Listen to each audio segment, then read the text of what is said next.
What up, everybody? It's your boy Snow. Lieutenant Dan here. So we're doing a continuation from a part one that you guys have not seen yet. Today we're joined by our very special guest. You want to introduce yourself, sir? I am Rolando Molina. I am an actor.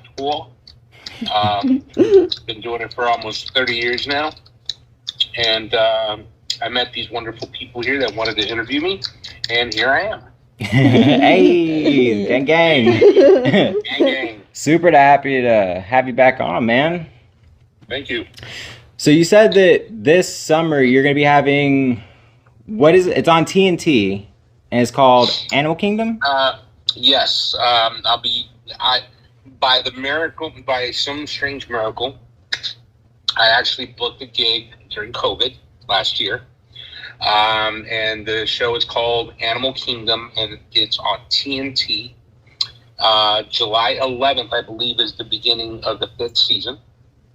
And I am guest starring in one of the episodes. I guess you could say I have a cameo. I'm in a flashback scene. So, you know, I was just happy that I was able to work during COVID. And it was a very interesting experience working on set during COVID because it's a complete different monster, if you will. I mean, it's the new norm, I guess, for us in the industry. I literally had to get COVID tested three times before I got to set that day. And then on the day of when I arrived on set, I had to take another COVID test, a rapid test, and you know, I had to keep my fingers crossed that it came out negative because if I was to come out positive, not only would I not be able to film that day, but I'd lose that job. Oh, damn. So getting paid was contingent on being negative. So I kind of like, when I knew I booked a gig, I literally quarantined myself at home. Like I ordered, oh my God, so much takeout in. Even ordered my groceries in. I didn't go nowhere. And then when I got on set, the new protocols that were put in place by SAG-AFTRA, which is the actors union, for all production companies, was that every single cast and crew member had to be wearing a mask. Everybody had a social distance. The only time that the actors are the only ones allowed to take off the mask was when we were in front of the camera. And that, you know, it was just a whole new world for me. I felt safe though, you know, like in between takes, there would be this person coming in with this little mister spray thing and would spray down the set in the area where the actors were performing. And one thing was that, you know, I'm used to the director, okay, everybody ready, here we go, camera roll sound, actors and action, right? And then now this time it's like, all right, everybody set, roll camera, roll sound, actors, mask off. and we take the mask off and put it away, and then in action. And then the other thing that changed was at the end of the scene, at the end of the take, all right, cut, actors, masks on. So damn. They were very strict about it, but I felt safe for the most part. Yeah. Yeah.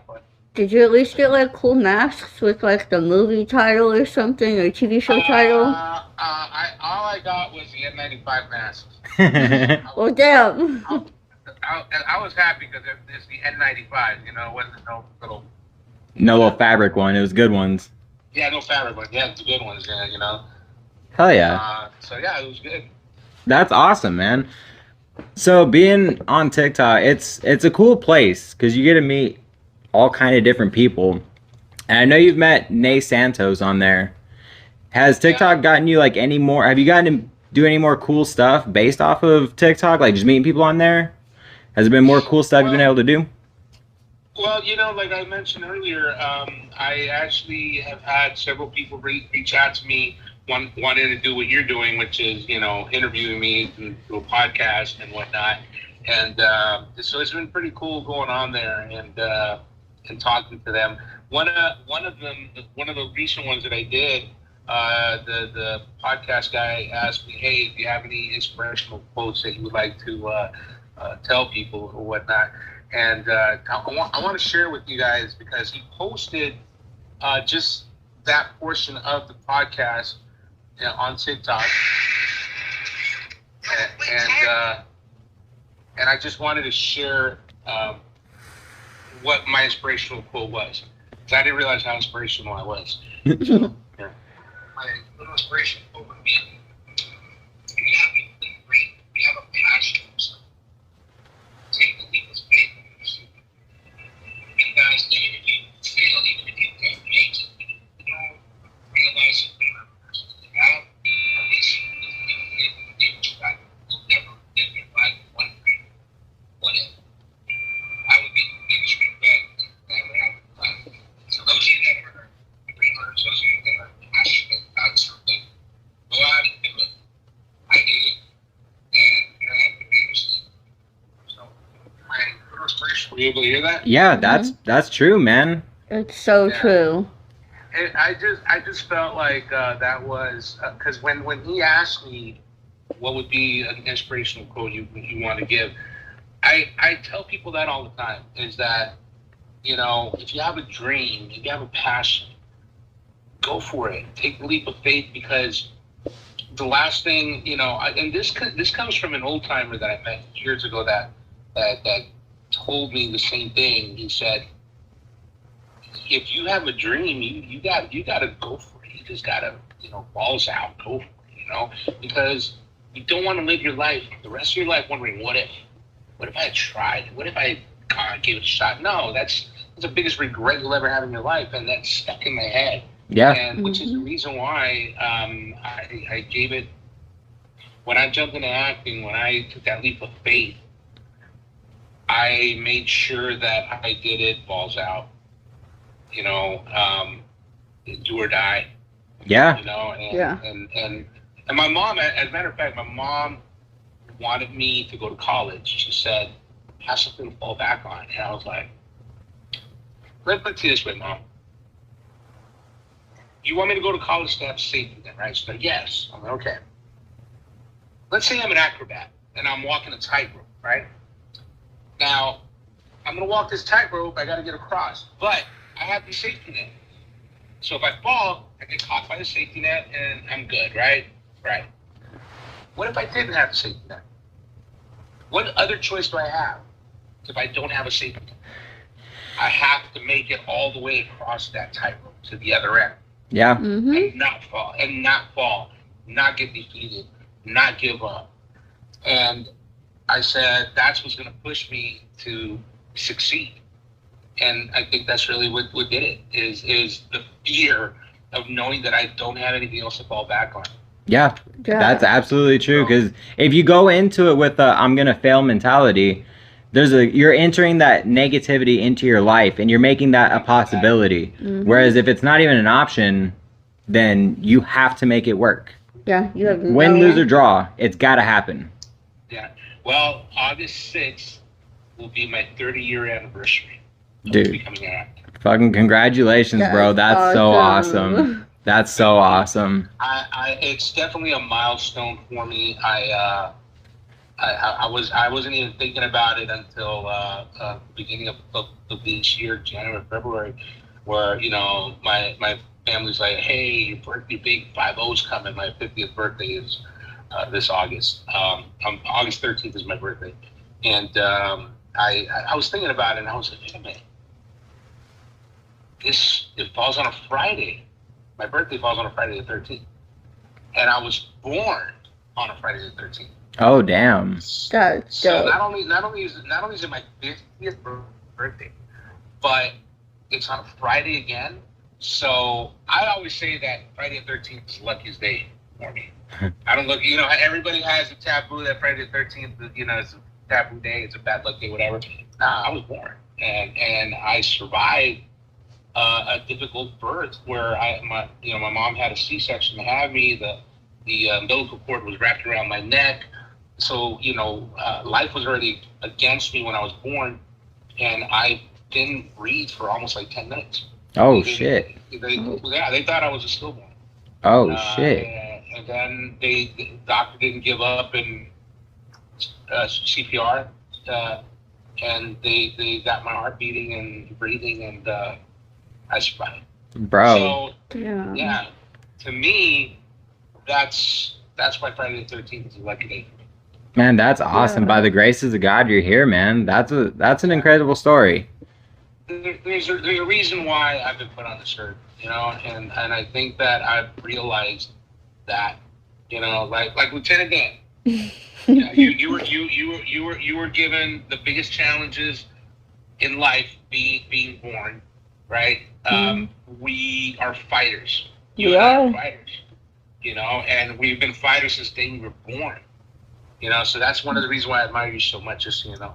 Well, thank you. That's fucking awesome, man. So, what's like your favorite place you've gotten to go because of filming? Ooh, Canada. Oh damn. Yeah, I went to Vancouver about 3 different times, and Van City, as they call it. Van City is a pretty dope city. It reminds me of a more modern and way cleaner New York City, but because it's actually Vancouver's in an island as well, just like Manhattan, and I just love the vibe there. I remember I booked a pilot back in 2014. And in December of 2014, I booked a pilot called Rush that was for USA Network. And I remember I get there the first day, production picks me up from the airport, and they got, I don't know why they got a limo. In a limo. And then as soon as I get to the hotel, the doorman opens the door for me and to let me out of the limo. And he says, "Mr. Molina, welcome to the Shangri-La Hotel. And if there's anything you need, feel free to let me know, and I'll be happy to hook you up." And I don't know why, but the first thing came out of my mouth was, "Oh, good. Give me some weed." and I was kidding. And the guy goes, "Oh, say less." I was like, "Yeah, right. Bro, I'm not even joking." An hour later, dude shows up at my hotel room. Open the door. Is half an ounce enough? Oh, damn. Oh, shit. And but apparently it was legal back then. It was still legal in Vancouver. So it was just like they had dispensaries and everything. And I was like, holy shit, I had no clue, Damn. It was legal for recreational use, yeah. So that was my welcome to Vancouver City. That was awesome. Dude, that's awesome. Isn't it crazy to think about these made up laws that we have against weed? Like, I don't personally smoke weed, but I'm all for the legalization of it. I wish everybody would smoke because it'd make everybody so, less angry. You know what I mean? And it's so weird that we've put these rules on ourselves. Be like, oh, you can't have this natural thing that just grows. You know what I mean? Like, it just grows in the ground, and it's like, you can't have it. That no one's ever OD'd on. Yeah. It's never hurt nobody, but it's like, yeah, you can't have this. Like, it's so crazy that we have all these arbitrary laws where it's just like, yeah, this really good thing for people. It's medicine to a lot of people. Yeah. Like my wife, she's ADHD. And if she smokes, it just makes her regular. You know what I mean? Yeah. Like, she's just a regular functional person, will clean everything, and is just like a well-balanced person. So it's like, we're literally putting these rules on people that you can't have this wonderful thing. I mean, luckily... It's from the earth. Yeah, luckily we're in this new era where people are opening their minds, and it's like, hey, we're legalizing it every year. More and more states are legalizing it. Yeah. But it's been... California did back in 2018. Yeah. Go ahead. Me and Miss Snow one day, we were looking up, why it was made illegal and, the history of it and shit. one day, and we found it was this little flyer that they would hand out to people. And one of the reasons that it had on it that it was bad was because it causes murder.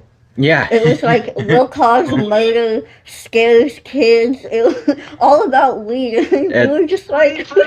Exactly. It's that reefer madness era. Yeah, it's been illegal for less time than it was legal. Like, that's insane. Yeah, it is. I mean, but then again, they also, don't forget, they had prohibition for alcohol back in the 30s and 40s. And then they realized, oh, we screwed up there too. You know, but even though that's another thing that, you know, people die from alcohol poisoning quite often.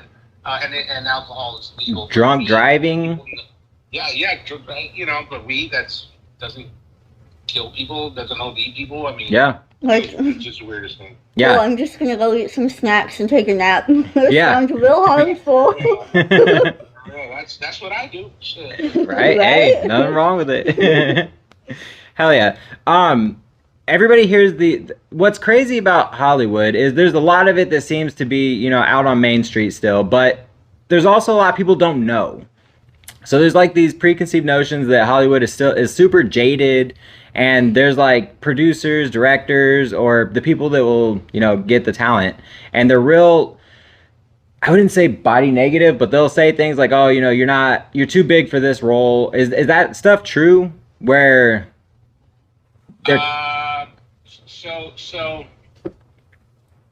there is a certain stigmata in Hollywood when it comes to leading men and women.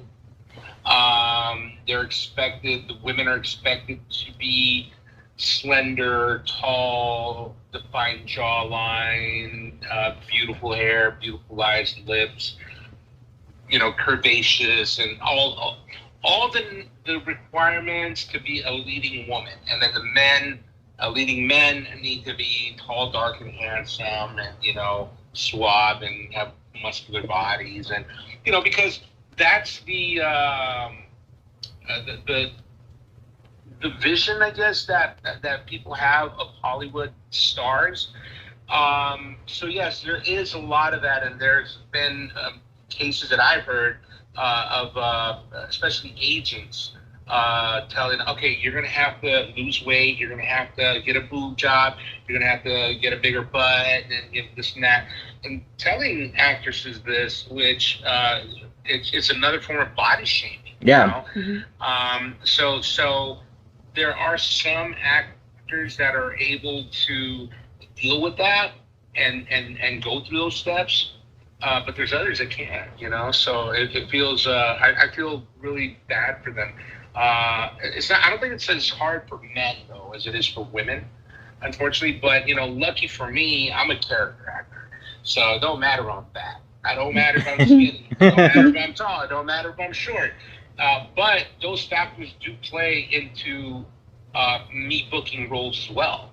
You know, a lot of times, what people don't know is that an actor goes out for a role, and if he ends up booking it, he's beat out probably close to 100 other actors for that role. Oh, damn. Yeah. Oh, yeah. And so when an actor, a younger actor, comes to me and tells me, "Oh man, they're trying to offer me this small role," I'm like, "There's no small roles. There's only small actors. And you like the work, and if you like the project, you should do it." Because for me, at least, you know, I do the best I can to make sure that I do different roles. I challenge myself all the time, you know. So don't pay attention to you know, why they hired you as much, because it could be if they didn't hire you as well, it could be for a million different reasons. It could be because you're too short. It could be because you're too tall. It could be because you're too fat or too skinny. But as long as you don't get feedback, as long as your agent doesn't get feedback as to, oh, he bombed in the room, he was horrible, he has no talent, he was unprepared, then it's irrelevant why you didn't get the role. So I learned to have thick skin and to pretty much go in there, do the job. And because the real job of an actor is the audition process. The audition process is the real job of an actor, because You got to prepare yourself. You got to be ready to go. Once you're in the room, boom, perform. You do your thing. You walk out of that room, leave it all behind. Don't even think about it. Call your agent. Hey, I'm done with this audition. What's the next project? What are we doing next? And then if they call you, great. And if they don't call you, it's fine too. But as long as you don't get negative feedback about your talent, then it's irrelevant the reason why you didn't get the part. It just wasn't yours. That makes sense. Yeah. Hell yeah. See, you used the word leading actor a second ago. We all know what, leading actor means and whatnot. But to get into the role of like a leading actor, is it like a political process? Do you have to campaign for it? What is it? Obviously, it's got to be harder to get into a leading role, right? Versus like if an extra was trying to be in a movie or something like that, correct? Oh yeah, I mean you gotta have the talent to carry a lead role. And the thing about it is, again, lead roles are usually for those, beautiful women, beautiful men. It's rare when you have a leading role for a character actor. I'll give you a perfect example. Adam Sandler, he's not an ugly guy, but he's not the best looking guy in the world either. Yeah. But he is a character actor, and he does leading roles. But he's funny. He's funny. He can carry a movie. Okay. So yeah. So there's instances like that, but for the most part, when you see Tom Cruise and the Brad Pitts and the George Clooney, Denzel Washington and Denzel Washington, those are the leading men of Hollywood, right now, because of their looks, and their talent as well. They're very talented, but mostly their looks, and because that's what people expect, the audience. That's what they expect. Can you see me playing Tom Cruise's characters in Mission Impossible? I don't think so. I could see like a parody, just because you're such a sweet guy and a funny dude. I could see like a funny version of it. That'd be funny. yeah, maybe a parody. That would work. Yeah, I'm down with that. But seeing Baby Joker up there, we're like, what is Baby Joker doing saving the world? Tell him to get inside the plane. Did they take his dog? Where's Chico? Those fuckers took Chico, dog.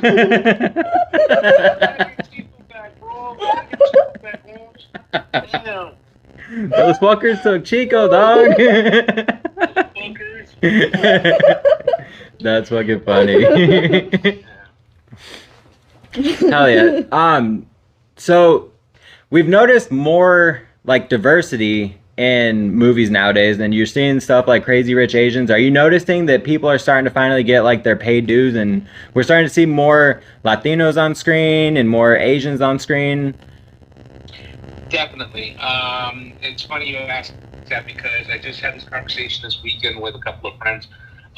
So on Saturday night, I was invited to my first industry party in over 3 years. And it was a friend of mine. Her name is Chelsea Rendon. She is a young Latina actress that was one of the series regulars on a show called Vida on Stars.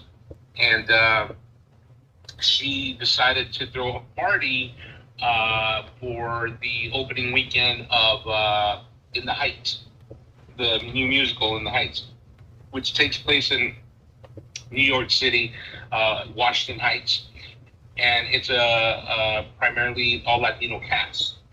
And I watched the movie, because I wanted to make sure I put into the opening weekend box office, and I was very proud. It was somewhat emotional for me, because I was seeing all these brown faces on the big screen, and they were great. They were phenomenal actors, phenomenal.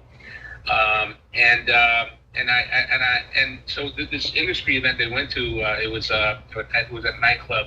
I was talking to a few friends about it, and there were younger actor friends of mine, and they all said the same thing. They're like, man, it feels so good to see all these brown faces up there. And I said, you know what? It's such an honor for me to been one of the first Latinos to pave the way for other actors, Latino actors, to come in to do what they're doing now. You know, when I first started the industry, I was working like crazy, and I was working like crazy because there weren't too many of us. There weren't too many Latino actors, especially character Latino actors like myself at the time, and we weren't showcased the way, you know, other ethnic groups were being showcased at the time. So I said it's a great honor for me to see these people doing what they're doing, and seeing more and more brown faces, you know. So, but it started recently with, like, for example, One Day at a Time, all that in the cast on Netflix started, and then I saw A Party of Five, the remake of Party of Five was a show back in the 80s about these five white kids who lost their parents in an accident, and a car accident, and they had to fend for themselves, you know. Majority of them were teenagers, and some were preteens. And then they did a remake of they rebooted the series, but with an all Latino cast. And in this case, it wasn't the parents that were killed in a car crash. It was the parents that were deported by ICE. Oh, damn. Yeah, and the kids were born here, so they couldn't deport the kids. So the kids had to fend for themselves. Unfortunately, that series only lasted 2 seasons. Oh, damn. But the fact that it lasted 2 seasons and it was even picked up for the first season was a great achievement for the Latino community in Hollywood, you know. And so as time passes, I see more and more brown faces on television shows and leading shows. There's another one called Gentified with my boy J.J. Soria in it. Because a lot of these people are my friends that are working on these shows, and they're younger too. And then there was Vida with Chelsea Rendon that I told you about on Stars. So there's definitely more and more Mayans. Yeah. I mean, Mayans is all Latino. The majority is Latino cast in that show, you know. So yeah, I'm very proud to see more and more brown faces on films and television shows. It's definitely a lot different from when I started. You got to make sure La Raza is represented up there, you know what I mean? Well, you know, we're no longer the minority. No, definitely not. I'll tell you that much. We're no longer the minority, you know, and I'm glad to see that Hollywood is starting to recognize the demographics and how Latino culture plays into the demographics of watching films. Because if you were to take in the demographics of who goes to watch films, Latinos are high up there. Very high up there. Yeah, definitely. Yeah. And they definitely want to see their own people up there, you know. And one of the biggest compliments that I ever get is like, hey, man, you're representing Raza. Yeah. Every time I see you in a film, every time I see you in a TV show, you're representing Raza. You're representing us. Yeah. And you know, at first it was really overwhelming to hear that, because like I'm only one person, you know. I can't be representing all of them. But I came to understand and embrace the fact that I guess I am. Yeah. I am representing them. Absolutely. Mm-hmm. Absolutely. So, everyone asked what it's like working with Jim Carrey, but I want to know what it was like to work with Morgan Freeman. Right. Morgan Freeman. Oh, on Bruce Almighty? Yeah. Mm-hmm. So unfortunately, I didn't have any scenes with Morgan, so I didn't get to actually meet him. But just being part of the film that he was part of, and I say this all the time, like, even though I didn't work scenes with these actors, just being part of the cast list, on the same cast list as Morgan Freeman, and then actually working face to face with Jim Carrey, it blows my mind. It really blows my mind, because see, look, when I get on set, I respect and treat everybody with dignity and respect on every single person on that set, from the crew to the cast to caterer to the crafty guy. Everybody's an integral part of this process, what we call movie making. Yeah.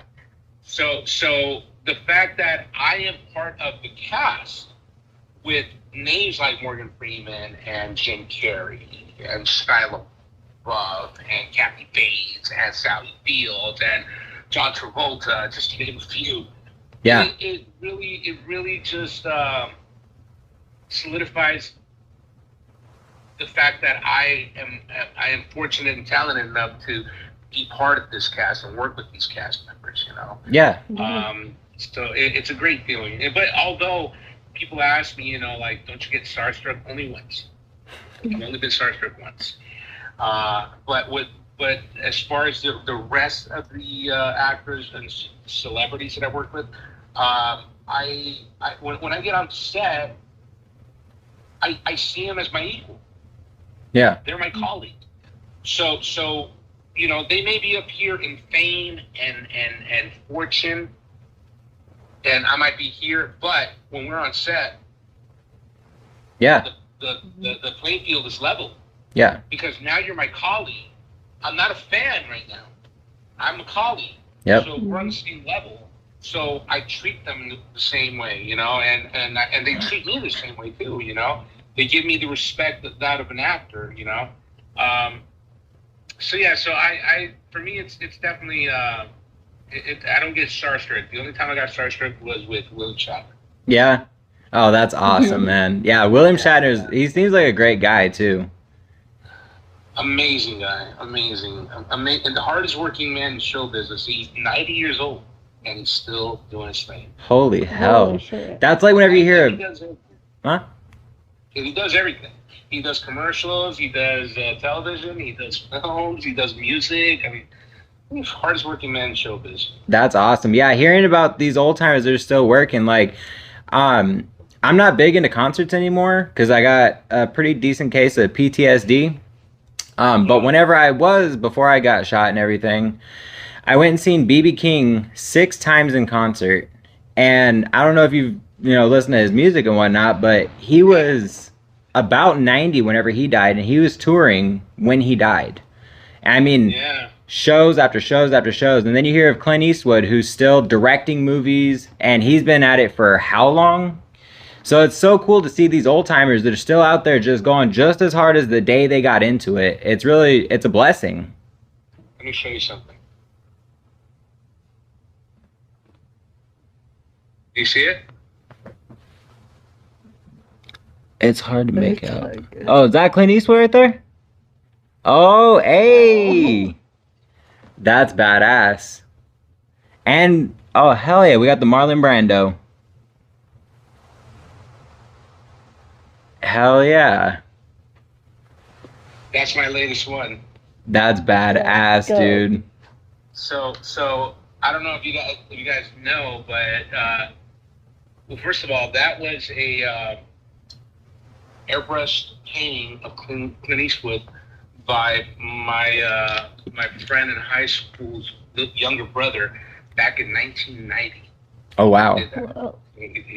That was the first painting I ever bought. And I don't know if you guys know from what movie that's from. That character. I don't. I don't.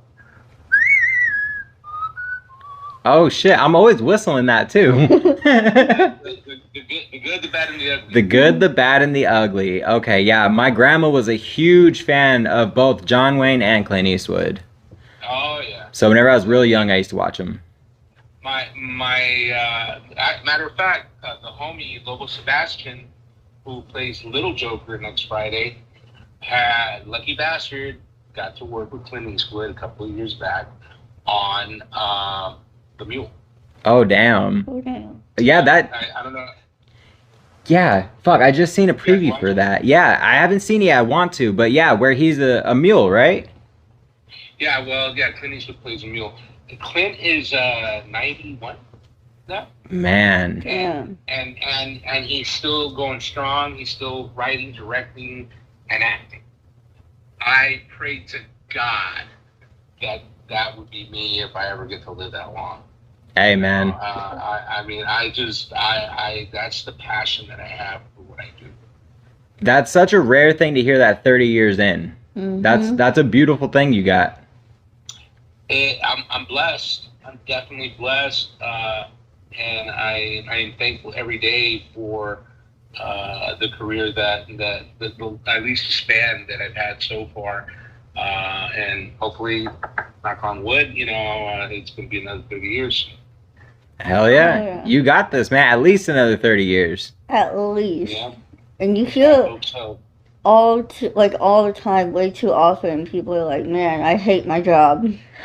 Wish I could be doing anything else. And it's like, that's so sad. It's so nice and refreshing to hear people say, I hope I'm doing this another, 30 years. Yeah. There's a reason why I tell people, if you have a passion for something, try to turn that passion into your job. Mm-hmm. Because if you're able to do that, turn your passion into a job, you never work a day in your life. Yep. Yeah. You never work a day in your life because you just love doing it so much. It just comes second nature. Absolutely. Mm-hmm. So if you're ever out at like a social gathering and it doesn't have anything to do with film, and people find, if they recognize you, or if somebody's like, hey, that's Baby Joker, do people ever come up to you and they say like, hey man, act this out for me, or they just like bombard you with like the same questions over and over? Do you get that, and how do you feel about that? That's a good question. I wonder where you got that question from.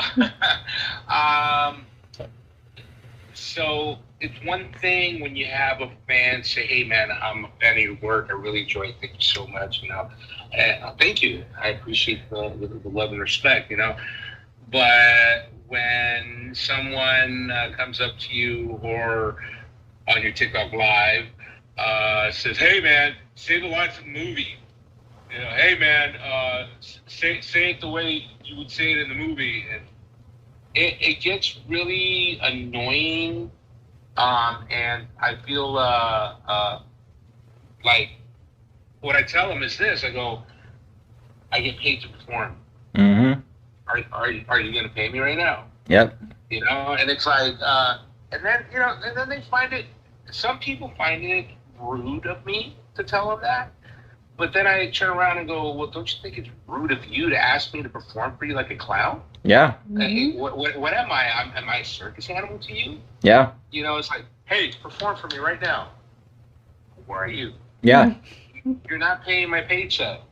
I do that. I perform. Yes, I am a performer, but I get paid to perform. Yep.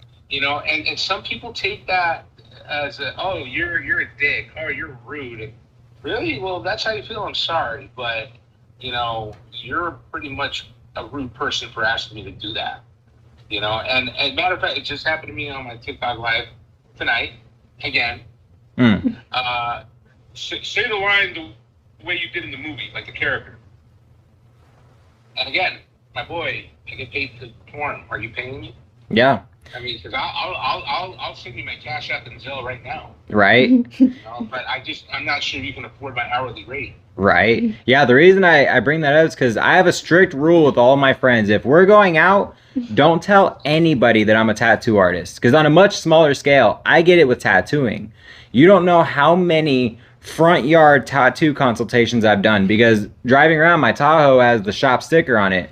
So people see, like, I'm advertising the shop. But then whenever I'm pulling home after work or I'm getting ready to go to work, it's like, hey man, I have drunk people walk up like, how much would you charge me to fix this sleeve? I'm like, dude, come see me at the shop. Oh, you can't do it right now? I'm like, no, dude. Like, I'm not at work. I'm saying bye to my kid. Like, no. You know what I mean? Yeah, or I get it, man. I'll go out to strip clubs or restaurants or anywhere, and they're like, oh my God, how much did you do this for? Well, can you do this? And it's like, hey man, I don't have my tattoo artist hat on right now. Like, just give me a break. Come see me at the shop. I'm be more than happy. I'll give you a discount.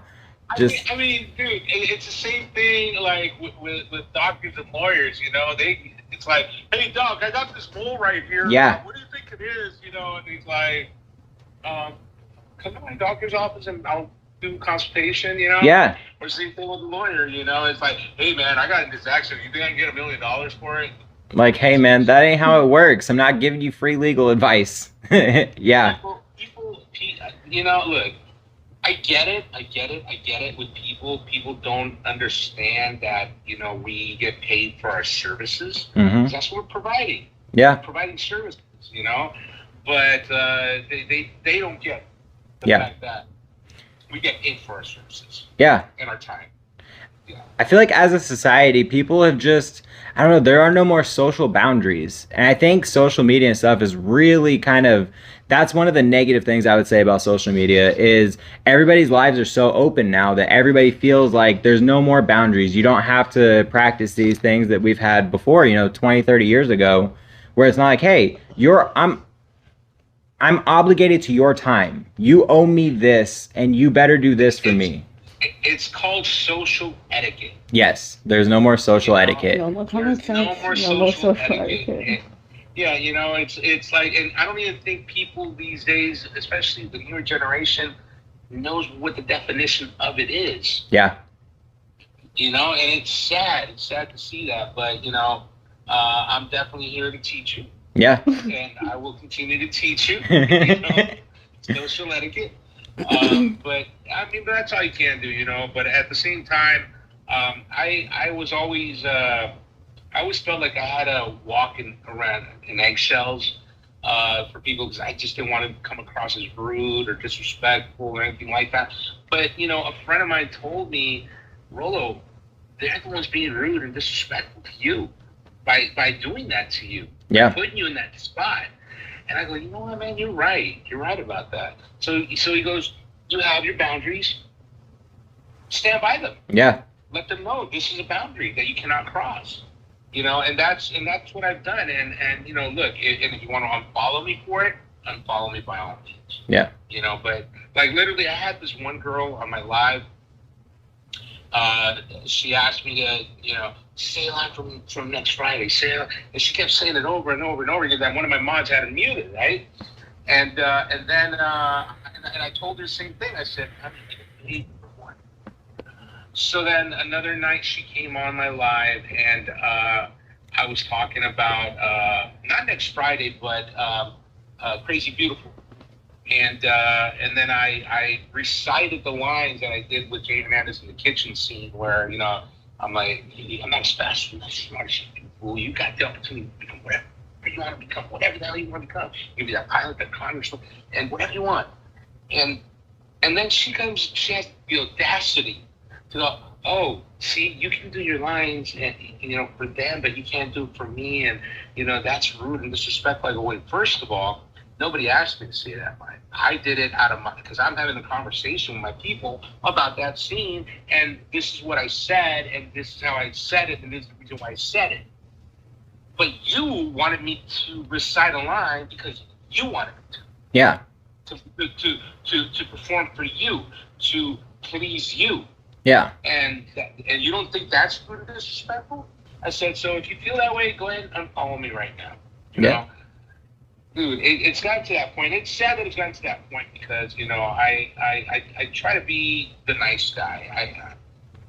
I mean, I like to think of myself as a nice guy. I think I'm a nice guy, but, sometimes you got to take that nice guy hat off and just straight up and go, like you're crossing a boundary with me that I don't appreciate. There's no shame in that because honestly, bro, you've really built up a reputation for yourself where you are that genuine nice guy. Yeah. It's not a front. I mean, there's people, Joe Castle's a smaller channel still, and we'll go into our friends' lives who also follow you and they go into your lives religiously.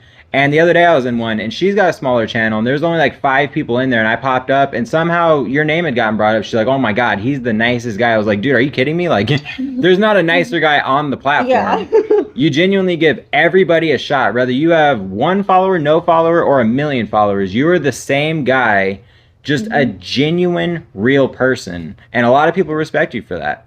So if you have 1 or 2 that go bad, it's not that big of a deal. No, it's not, and also I wanted to say that whenever you go on my lives, bro, I see you. And there's been times where you've seen, somebody call me little joker or, they get me confused somehow. And you're quick to the gun. You're quick to go, hey, no, That's Baby Joker. Yep. Hey, no, he wasn't. Hey, that wasn't his line. You know, and I appreciate you for that, man. I really do. And with that being said, you know, like with the few people that do that and are rude that way, I've had many people that I respect so much that have actually taken the time to do TikTok videos saying, hey, Rolando Molina is more than just Baby Joker. Absolutely. Check this out. Check this out. You know, like this one guy, he posted a clip of one of my demo reels showing me on Ghost Rider, Agents of S.H.I.E.L.D. Ghost Rider, and also a short film I did called 400 Miles. And you know, in his in the description he puts Rolando Molina is more than Baby Joker. Yeah. You know, look at what else he's done. You know, and so he encouraged people to go do their research and find the same clips that he found by doing his research, and realizing that, you know, I have a broad spectrum of different characters that I've played. Yes, Baby Joker is definitely an iconic and cult classic character that I played that has transcended generations over the last 20 years. And I appreciate that, and I love the fact that, you know, it's done that, and it's been introduced to a whole new generation.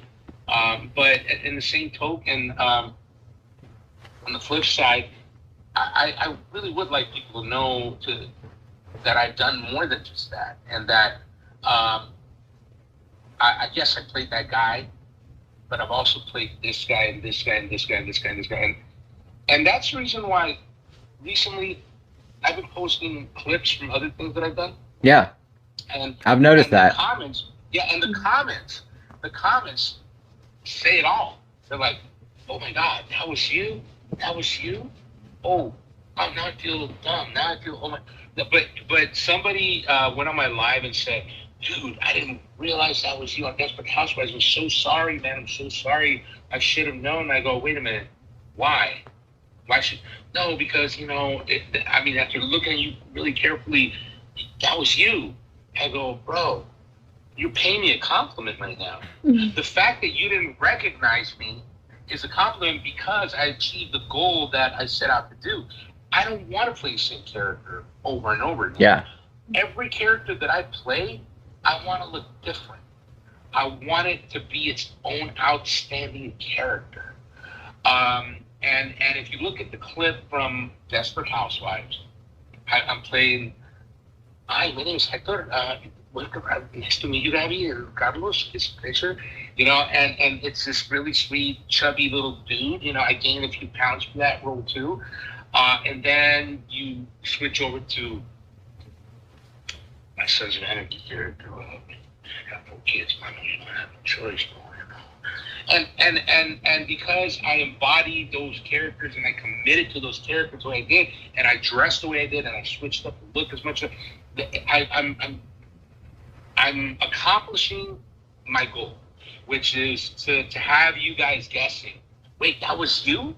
That was," you know? Yeah. Because, yeah, they're different characters. Another guy today, he did a TikTok video today, and he's like, "Wait a minute, Rolando, hold on. So I'm watching this movie today. It's called Eagle Eye." And then he goes, and he puts the hand thing where you can see a picture in the hand like that. Yeah.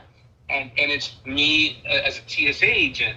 He's like, "Oh, I caught you, Rolando. I caught you. You went from kidnapping Day, you know, and Roach to a TSA agent on Eagle Eye." And bro, I love that. I love the fact that, you know, I love it when people go, "Holy shit, that's him. Yeah. That's Rolando," you know, because I did my job as an actor. I accomplished my goal, which is to fool you guys. Yeah. It's, you know, it's not Rolando Molina. It's the TSA guy. It's this guy. It's that guy, you know. So The other day, because whenever we did our first interview, we had talked about how you were on Dexter, and oh yeah. I was still in the process of watching Dexter, so I hadn't seen that episode yet. And I watched that episode, and I seen you, and I was like, "Wait a minute, Hold on. Let me go back. I know. I'm finally at the episode because I have been waiting to get there because I was so excited to watch it after you had talked about it. Which is also a mind fuck for us, by the way. Yeah. Because I've seen Dexter a trillion times. So to be like, oh, that's our friend Rolando up there is crazy. 6 months ago, before we ever started doing any of this, I'm just a tattoo artist in a very small town. And I was just like, yeah, that's my friend Rolando up on the screen right there. That's so cool. I love Dexter. One night we were on TikTok Live and I went on a little bit of a drunken rant about how dirty they did Deb in the show. And so now every single live that we have, and even outside of the live, the people that we have like on Snapchat, our followers that we have will message me and just be like, Deb's dead, just so you know. Yeah. They just like rub it in her face, like, oh, that's why Deb died. Or like, I love Taylor Swift. I'm wearing a Taylor Swift shirt right now.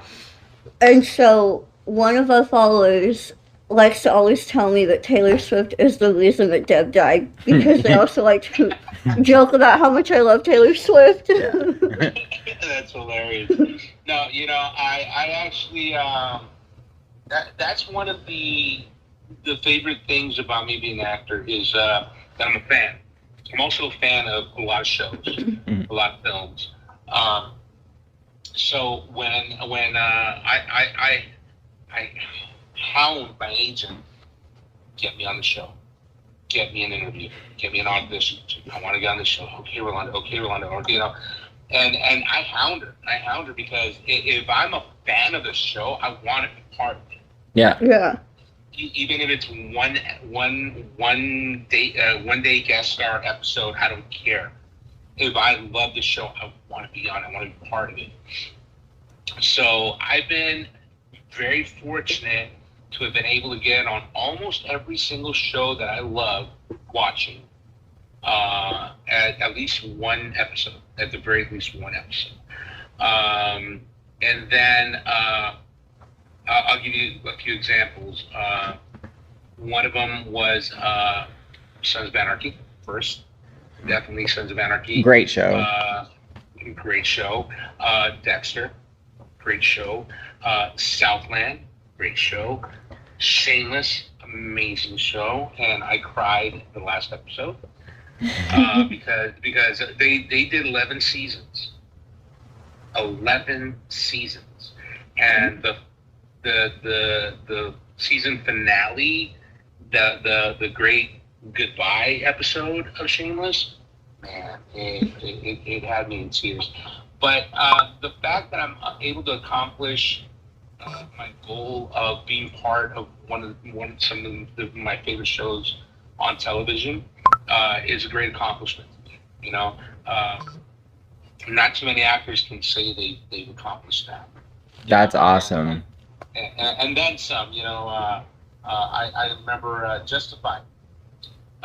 Justified. I was a fan of the show because I loved Timothy Oliphant. Mm-hmm.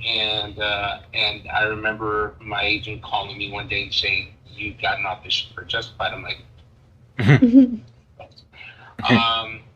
and again, I always try to look different for all the roles that I played.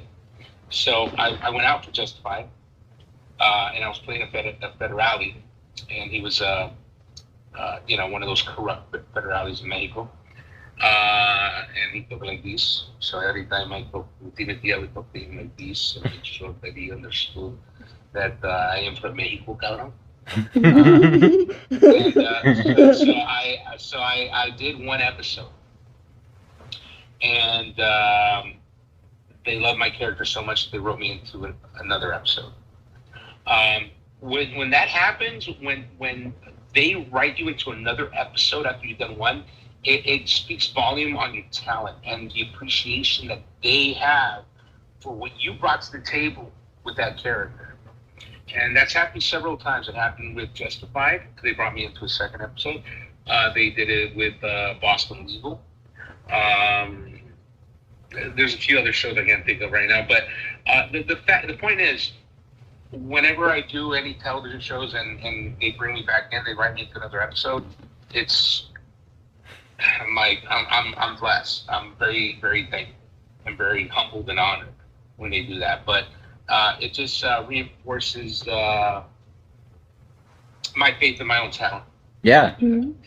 Hell yeah. Are there any shows that aren't running anymore that you wish you had gotten a chance to be on? Oh yeah, there's many shows. I mean, well, for one thing, Mayans, I would love to have been part of it, but because of the storyline of my character in Sons of Anarchy, it wouldn't be possible for me to be on the show because my character gets kicked out of the motorcycle club for betraying the club. So if you know the laws, the bylaws of any motorcycle club, when a member's kicked out, they can never join any other motorcycle club because he's not trusted. So I could not be part of the Mines because of it. So mine is definitely one of them. But there's been many shows that I would have loved to have been part of, but didn't have the opportunity to. And also some great actors. You know, Marlon Brando was my idol. Yeah. Marlon Brando was my idol, and he, you know, I wish I could have worked with him. But also, I mean, there's a lot of them though. There's Anthony Quinn, Raul Julia. I don't know, not too many people know who Raul Julia is, but Raul Julia was the father in the Addams Family. Okay. Yeah. You know, but see, they all know him as Gomez. You know, Raul Julia will forever be Gomez, the way Rolando Molina will forever be Baby Joker, right? But just like Rolando Molina, Raul Julia, oh my God, his resume, his other work was just out of this world, and that's kind of the legacy that I want to leave behind too. Is that when people discover who Rolando Molina was, realize that he was more than just Baby Joker. Yeah. You know? So. Absolutely. So, do you ever break whenever you're acting in a scene? So, like, back to Baby Joker for just a second. Whenever Roach and Day Day are singing that ones we can depend on, friends, is there ever a moment where, like, everybody starts laughing and you guys break and shit? Have you ever had that? Yeah. Oh yeah, all the time. It happens all the time, especially on the set next Friday, because for one thing, Mike Epps was just he was off the dome with so many different things. You know, like Mike Epps, like for example, the scene with him and Ice Cube in his bedroom and. He's talking about Baby D and he's getting dressed and all that. Half of that shit was improvised. Oh, damn. Yeah, like he's just like, oh, she was got the 2000 cupcake coming out and all that. It's like, and, you know, it's like, hey, he goes, hey, you got your shirt on backwards. Players mess up. All that was improv. So seeing an actor like Mike Epps doing his thing, it was just so hard not to. Yeah. You know, it was so hard not to break character and laugh. And so there was a lot of good times on the set next Friday when Mike Epps was performing. But also Jacob, my boy Jacob Vargas. I mean, you know, like Jacob and I, we improv a lot of stuff too, man. Like, for example, when we were tying up Day Day and Roach with the duct tape, you know, and I'm sitting there going, it's a little cupcake, you know. And, that was all improv, man. That wasn't scripted. So a lot of the stuff we did was improv, and the fact that it made it on the film spoke volumes as to the appreciation that director and producers had for our improvisation. Yeah. You know, and it made it to the film. But those are some of the moments that people remember. Yeah, for sure. Just like what's the my federal fool? Yeah. You know, and scripted, it said, hey, Joker, what did you do to my dog? That was the original line. Oh, no, it's way better the other way. Yeah. Way better. Way better. Yeah, but that was the reason why the director, Steve Carr, he's an actor's director. And that's what us actors call those type of directors actors directors, because they let you get creative. They allow you to run with it. Yeah. You know, they'll give you the direction, go, okay, this is where we're at in this scene. is where we want to navigate to, go. And they let you do your thing, and that's when the best performances come out of it. Absolutely, that's where your most creative juices are flowing. Yes.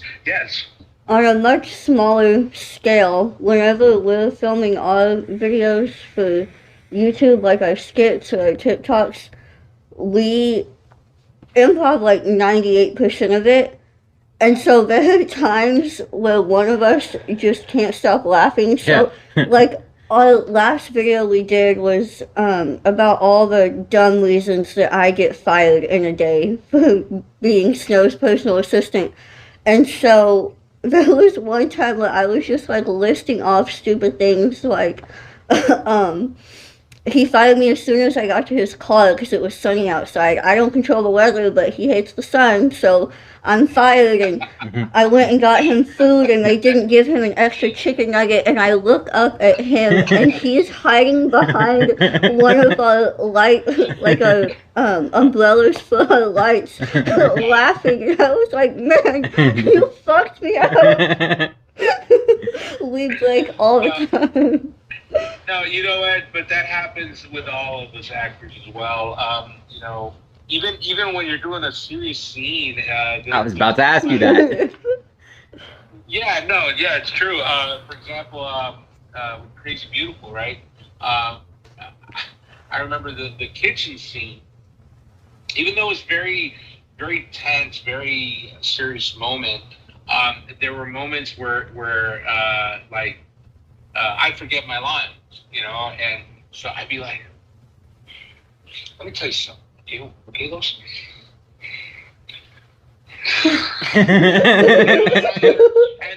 then he'd break down laughing, you know, and line, fucking line. We have a script supervisor on the side, with the script ready to go, and they give us a line.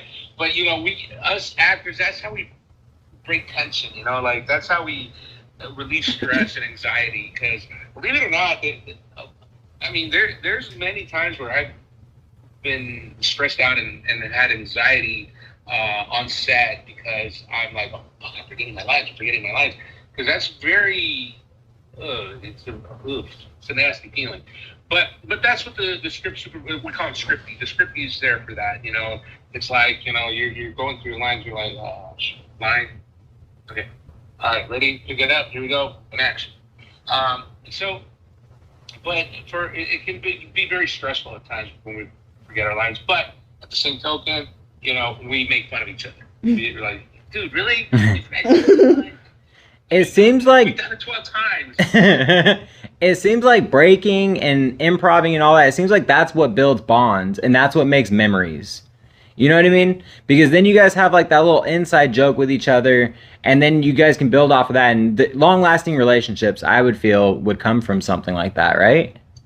You know, it's funny you say that because the truth of the matter is, I've ran into Jay Hernandez from time to time, and every time, like at a function or whatever, every time we see each other, "Sup, little bro? Sup, big bro?" You know? Hell yeah. He's always going to be my little brother, and I'm always going to be his big brother.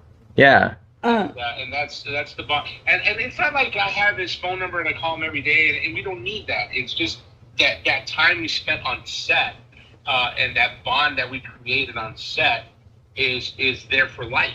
Yeah. And it's the same thing with the Joker brothers. You know, like Jacob and Lobo. I had their numbers. We've hung out before. They came to my 40th birthday bash that I had with all my other actor friends and family. I only invited all my actor friends, my close friends, and my family to that party. And years have gone by where we don't even speak, we don't call each other, whatever. But the minute that we run into each other, the minute we say, let me call Jake, let me call Lobo, let's see, you know, something, or they'll call me, you know, we pick up right where we left off. You know, it's like there sincerely is a brotherhood between Lobo, Jacob, and I. You know, to the point where literally, if I was in real trouble, I could pick up the phone and call either one of them, and they'll be there for me. That's fucking awesome. Oh, yeah. That's awesome. And vice versa. You know, so and that's that's the bittersweet part of being an actor and being on set for weeks or months at a time with these people is because when we wrap, when we do the martini is literally the last shot, the last take of a film, of a TV show, and we all know this is it. After this, it's done. It's over. So the ADs, they go, okay, guys, it's martini shot. Let's go, martini shot. And when you hear martini shot, and you spend all this time with these people, and you form these bonds, it gets emotional. I was gonna say it sounds emotional. It gets very, very emotional. And many a times tears have been dropped after the martini shot's done. And especially, so there's two moments for me. Martini shot, everybody, martini shot, let's go, martini shot. We all get ready, we shoot it, and then when the director says, cut, that's a wrap. When they say that's a wrap, it's over. That journey, that bond that you created with all these people on the set, and not just the actors, with the ADs, with the wardrobe people, with the makeup artists, with the caterer, you realize that it's come to an end. Yeah. So it gets sad and emotional, and you're gonna miss these people, But there's a few of us that we exchange numbers and we keep in touch.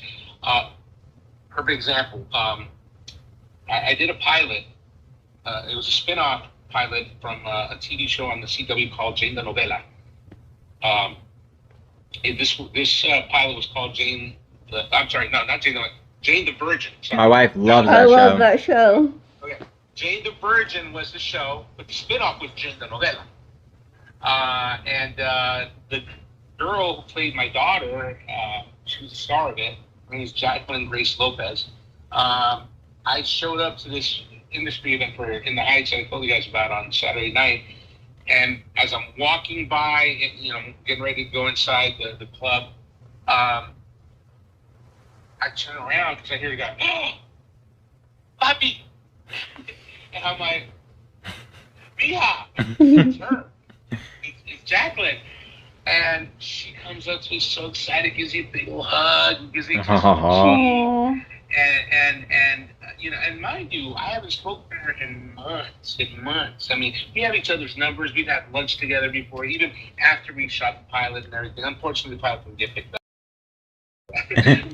but I mean, the bond that I formed with her as a father and daughter, duet on the show, it was real. I truly loved this girl as if she was my daughter. Yeah. And that's the reason why she feels the same way about me. Like I'm her dad. I'm her on-set dad. We call each other that. Oh, that's my on-set daughter. That's my on-set dad. It's a beautiful thing to have that. And then see each other after COVID and everything, and be able to hug each other and kiss each other. It's great. That's awesome. Those bonds do last. Yeah, those bonds last for life. Hell yeah. I was just watching the Friends reunion on HBO Max, and they were talking about how they won't see each other for years at a time, but they did that show for 10 years together, so still they've got that bond. And kind of back to the forgetting lines, there was one part where Matt LeBlanc was talking about how one day he showed up to set and on the table lines were written for Courtney Cox's lines, but he didn't realize what they were for because she had this big speech that she was supposed to give in an episode. And so to play a prank on whoever's lines were, he erased them. And so then she showed up and was to read her big speech, and she got so mad. And he had asked her on the reunion if she remembered, and she was like, no, I didn't remember, but that's so mean. And then Lisa Kudrow was like, and whose script was always in the sink? Courtney Cox also had always kept her script in the sink because she would forget her lines all the time.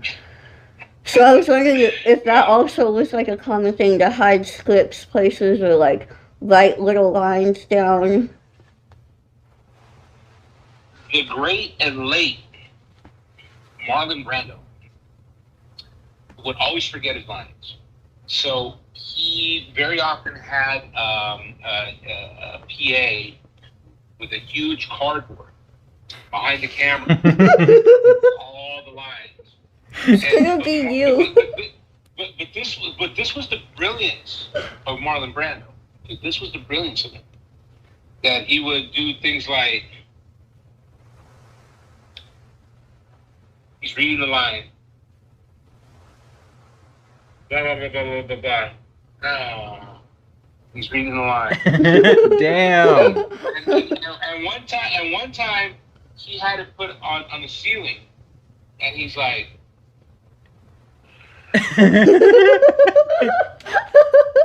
he's reading the line,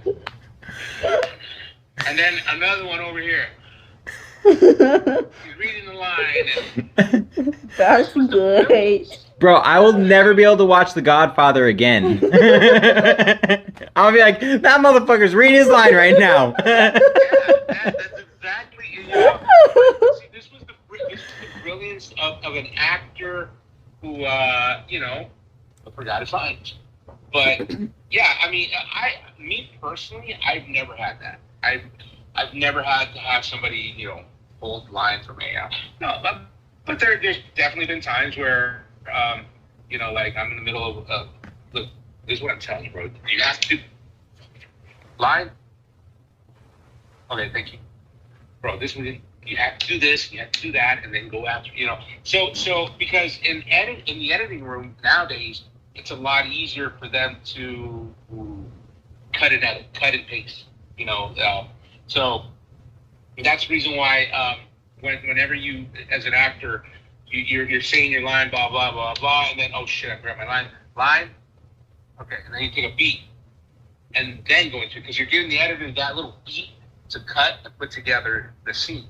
Mm-hmm. So that's the job of an actor too, though, to be mindful of the editor and give them the time on film to be able to, put it all together. So from time to time I do forget lines, but not that often, and not to the point where I have to have that big old cardboard. By the way, you just killed your Brando impression, like 100%. I feel like I was watching the fucking Godfather with a fish tank behind you right now. You know what? I appreciate that, man, because like I said, Marlon Brando is my idol. And matter of fact, that painting that I got from one of my followers. Yeah. And when it was the craziest thing, because he hit me up on my TikTok live and said, hey man, I'm a painter, I would love to paint something for you. What would you like me to paint? And I said, send me a message on my inbox.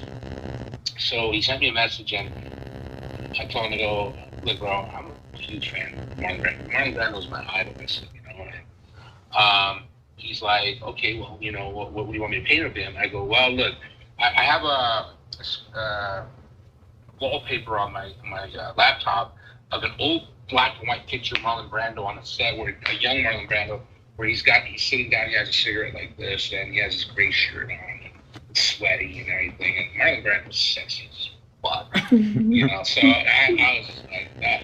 So anyways, so I go, this is what I have, but I'll let you do whatever you want. So he did his own research and found that picture and the Godfather picture and said, you know what, this is what I'm going to paint. And he did a TikTok video to show me the finished product before he sent it to me.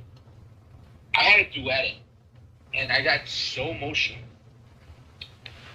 because I just, it was so beautiful to me. Yeah, that's awesome. And but the reason that I idolize him is because I wanted to be like him. I wanted to be a prolific actor like him.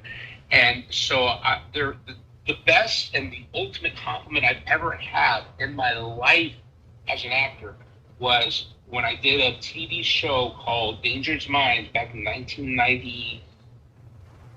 I want to say 96, 97, right before Next Friday, where I played a gang leader. And Dangerous Minds was a spin-off off of a Michelle Pfeiffer film by the same title, where she played a teacher at a high school, and there was gangs and stuff in high school. Anyways, on the show, I played the gang leader of this one gang, and there was another gang that I was beefing with. My gang was beefing with, and Annie Potts, she played the teacher. She played the Michelle Pfeiffer role, and tried to be the mediator between the two gangs because there was a gang war going on at school, right? So she sets up this meeting, and I'm on one side of the table with all my homies, and the other gang leader was on the other side with all his homies. And all I remember was I wanted to channel Marlon Brando as a Godfather. So at that moment, I'm looking at the guy across the table from me. I'm like this, and I'm like, your homeboys came from my side of the hood, beat up the little homie, and you want me to show you respect? You want me to show you love? Coming to my neighborhood and disrespect? It's not gonna happen. And as soon as I was done with that scene, the DP, the cameraman, in between takes, he comes up to me and he's like, hey man, I just wanted to say, I'm behind the cameraman and I'm shooting your profile. You have this Brando-esque essence about you. And I was like, that's what I was going for. That's exactly what I told him. I said, bro, I was channeling him for that. And he's like, well, you accomplished it, man. I was like, wow. So when I saw the show, I saw myself and I was like, I did it. I was able to do that. And that's the biggest compliment that I ever had, and whenever anybody tells me the same thing, that, oh man, there's a Brando-esque thing about you, man, that's the ultimate compliment. Man, that's awesome. Do you have a SAG card?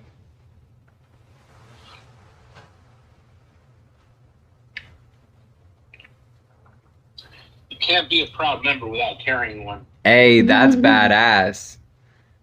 That's badass. Do you know what a SAG card is? And the most important thing, do you see the year? Dude, that's the year I was born. That's badass. Member since 1992. Yeah, I was born 7/25/92. Oh, your birthday's coming up. Yep, it is. So is mine. Oh, by the way, have I told you guys what I'm doing for my 50th birthday? Yeah, you're going out to Hawaii with one of the kings, right? Sure. Fucking pumped for you, man. So she doesn't know what a SAG card is. Will you explain to her what it is? So a SAG card, well, it's now a SAG-AFTRA card. A SAG card is a membership card for the Screen Actors Guild Union. So when I first started acting, there was two unions, two actor unions. There was SAG, which is the Screen Actors Guild, and then there was AFTRA, American Federation of Television and Radio Artists.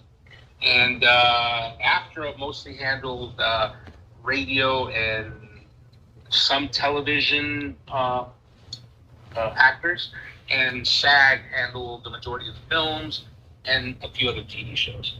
So back in 2012, there was a lot of beef going on. 2008, because every 4 years there's negotiations between the union, the actors unions, and the producers. And in 2008, SAG and AFTRA would always negotiate together. For some reason, they had a falling out, and they did not negotiate in 2008 together, so the producers screwed us.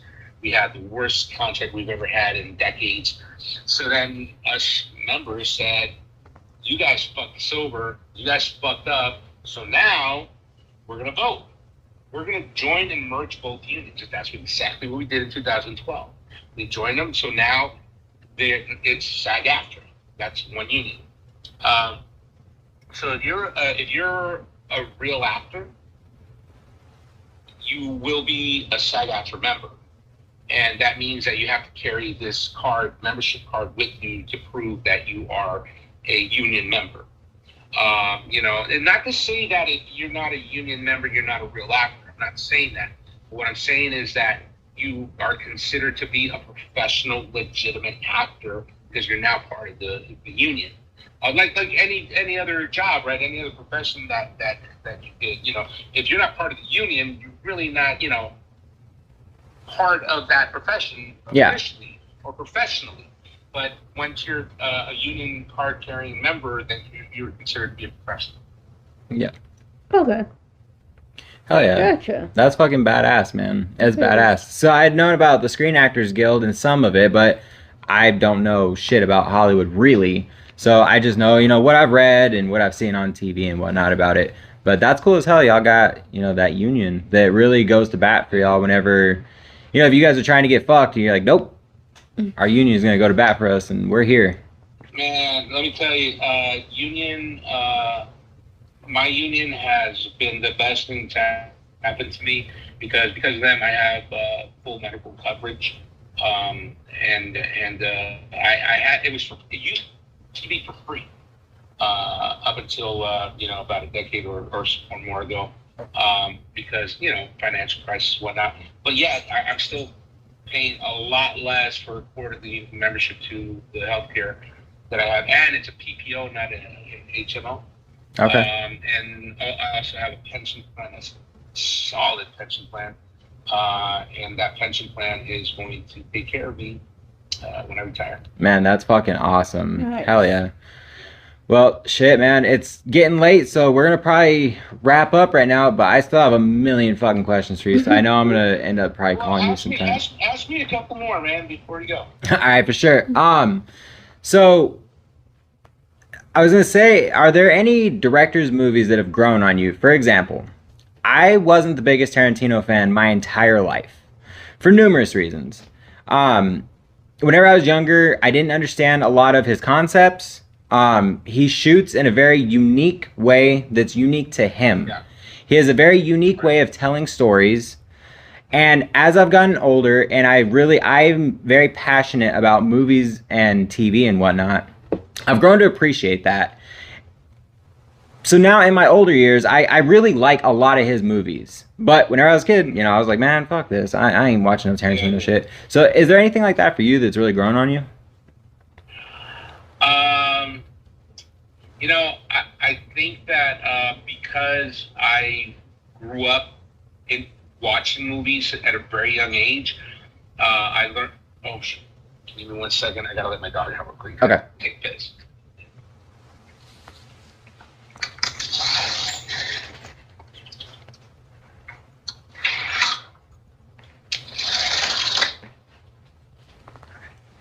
All right. Sorry. All right. So because at a very young age, 5, 6 years of age, my mom used to take me to watch movies every Saturday with my little brother to the movie theaters. I grew up with this whole beautiful fantasy of movie, the fantasy of movies. And so I was able to watch many different directors' films. For example, Alfred Hitchcock. Some of his films, when I was younger, I didn't understand. But when I watched The Birds, when I was a kid, when I watched The Birds, I just it was the most terrifying moment of my life. And for many, many weeks after that, I would, every time I walked outside, I was like, God, what was that bird doing? What's that bird doing? What's that bird? So I became a fan of Hitchcock after that. And so he grew on me a lot because of that. But going back to Tarantino, I think the reason that I loved him from day one with Pulp Fiction was because he also grew up watching the same films that I watching the blaxploitation films from the 70s, watching, Clint Eastwood, watching all these old school 60s and 70s films, and he incorporated that into a lot of his films, and in the way that they were made, in the storytelling. So I related to him right away, and I was just like, oh my God, this guy's brilliant, you know. But you being of a younger generation than me, I can understand where you're coming from, because that's how I felt about Hitchcock, which was, you know, a different generation too. Until I got older, and then I was like, oh my God, Hitchcock's fucking brilliant, you know. Yeah. But I think that we all go through that, and once we realize that we are fans of filmmaking, that's when you start to broaden your horizons and go, oh, wait a minute, this dude was way ahead of his time. Absolutely. Hitchcock was way ahead of his time. Oh, absolutely. Tarantino was way ahead of his time. For sure. You know, so now I think that me also being an actor and being a fan of films, it's easier for me to appreciate different styles of filmmaking. Yeah. So Tarantino's style was, I embraced it right away. What do you think's in the box in Pulp Fiction? What do you think's in the briefcase? Same thing that was in Noah in the Ark. In the Ark of the Covenant? Yeah, and same thing that was in the box in 7. Okay. Whatever your imagination, that's where it takes you. Yeah. See, and that's the beauty about that. That's the beauty about that, is that the filmmakers don't show you on purpose, because they want you to decide in your mind. Yeah. What it is. They don't want to spoon feed you. They want you to kind of fill in the blanks of what it is to you. It's the same thing as looking at a painting. Mm-hmm. You know, abstract art. It's like, okay, what do you see? Yeah. What do you think of this? You know, and like when you're watching a cloud, oh, I see a bunny. I see a dinosaur. Oh, really? I know, I see a turtle. You know what I'm saying? Yeah. So it allows you to be creative in your own mind and say what it is. So if you're asking me what's in the briefcase, John Travolta says, is that what I think that is? And Samuel L. Jackson says, yeah. So in my head, the golden goose, golden egg. Yeah. Yeah, I can see it. It's that $1 billion item. Yeah. You know? Yeah. So, but I like that question though. Yeah. Yeah, absolutely. I've definitely grown to really appreciate Tarantino's work. Like, Django is one of my favorite movies. Love Django. Because it's such a powerful movie, and it's not your typical just like, yes, there are atrocities that are committed in that movie, but it's about perseverance, it's about love, and it's about, we're not taking that shit. You know what I mean? And Jamie Foxx fucking comes through, and Christoph Waltz is brilliant. It's Leonardo just DiCaprio. Leonardo DiCaprio. It's just a work of art to see something like that. And they made it funny in a good, not in a super disrespectful way. Yeah. It was funny, and it was a brilliant movie. And like The Hateful Eight. The Hateful Eight, it only takes place on what, two sets? Yep. So it really relies on storytelling, and like you said it best, I'm a fan of filmmaking, so I can really appreciate now I'm looking at it through a different set of lenses. Wow, like the lighting in this scene looks fantastic. The story is going at such a great pace, and it's giving you just a little, so you're like, okay, what's gonna happen next? You know what I mean? And so what did you think of Once Upon a Time in Hollywood? I need to rewatch it because I seen it whenever it first came out, and I have not gotten a chance to go and rewatch it now that I'm an adult and I now think differently. So I actually started watching it the other day. I think 2 weeks ago. I started and I fell asleep because I was watching after I got off work. So that's actually on my to-do list for this week. I'm gonna watch it and I'm gonna get back with you on that. Man, so you already watched it though, right? I've seen it whenever I was a kid. Yes, like younger. Okay. Oh, when you were younger. Okay. So, for me, the brilliance in that film was the plot twist. The plot twist being that he's telling the story of Charles Manson, right? And how he murdered that actress in her own home. Yeah. And well, not him, but his, his people. Yeah. Yeah, and as I'm watching it, I'm like, I know this story. Why you? That's the first time I questioned Tarantino. Like, why you? We already know this. We already know what happens. Why? And then the plot twist is, this is a Tarantino film. So what you think is going to happen doesn't happen. Yeah. The opposite of what you think happens. Yep. And you're like, yeah. So, bro, he's brilliant. I'm gonna rewatch it this week, and I'll get back to you and let you know. I wanna watch it. Yeah. He's brilliant. I still don't fuck with Kill Bill. Fight me, but I love his work now. Okay, so Kill Bill. The reason I love Kill Bill is because he was a huge fan of the Kung Fu movies. Yeah. Okay. Now the old so was I.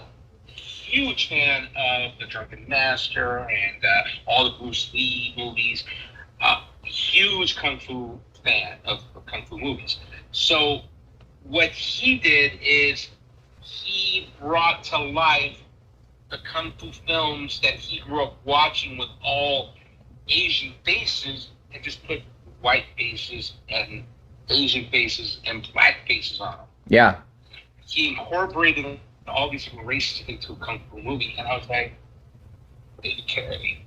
Oh, for sure. I can appreciate it for it being inclusive to everybody, but for me, it like whenever it stops and it pauses and you hear like that, I'm like, oh, come on, man, come on. It's just one of those movies I just couldn't get into. I love Pulp Fiction. I love a lot of his movies now, but those two, for some reason. What was the last time you watched Kill Bill? It's been years. It's been probably a good 8 years since I've seen it. Watch it again. I'll give it a shot. Watch it again now. I'll give it a Give it shot. now. And watch them back to back. Okay. It's 4 hours, 5 hours of your life, 2.5 hours each. But, bro, just chill, have a little drink, watch it, bro. Now I think you might get a different perspective.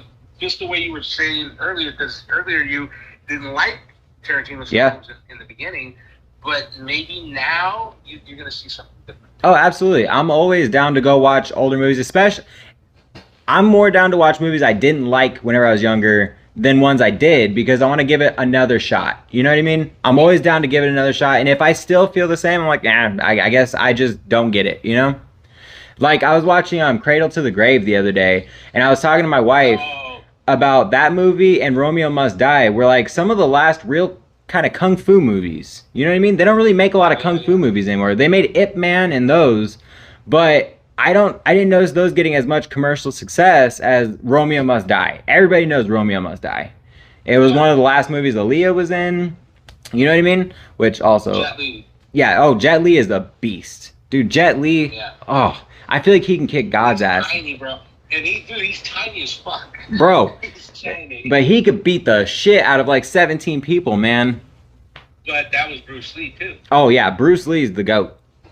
Yeah. Bro, the GOAT for sure, bro. Yeah. For sure. Bruce Lee was one of the originators.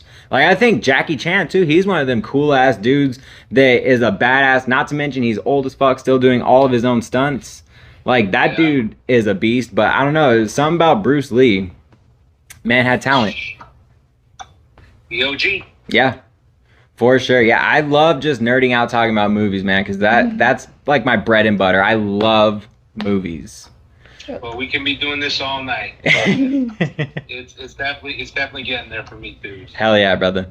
Well, hey, man, I really sincerely appreciate you coming back on. Thank you so much. Giving us another shot. You've been an amazing blessing, and your family, man. I appreciate you guys, man. I love you guys too, man. And, by the way, you've seen this, right? Yes. Yes, sir. All right. This was waiting for the other one. Yes, sir. Yes, sir. I'm so excited. Hell yeah, we're going to make this happen. All right, my boy. Hey, thanks for having me, guys. It was a pleasure being on here again, and I'd love to do it anytime you guys want to again. Hell yeah. Because I can talk movies all night. Hey, same here, man. Well, I definitely look forward to it, and you have yourself a great night. All right, guys. Have a good night. Take it Peace. easy, brother. Bye. Later.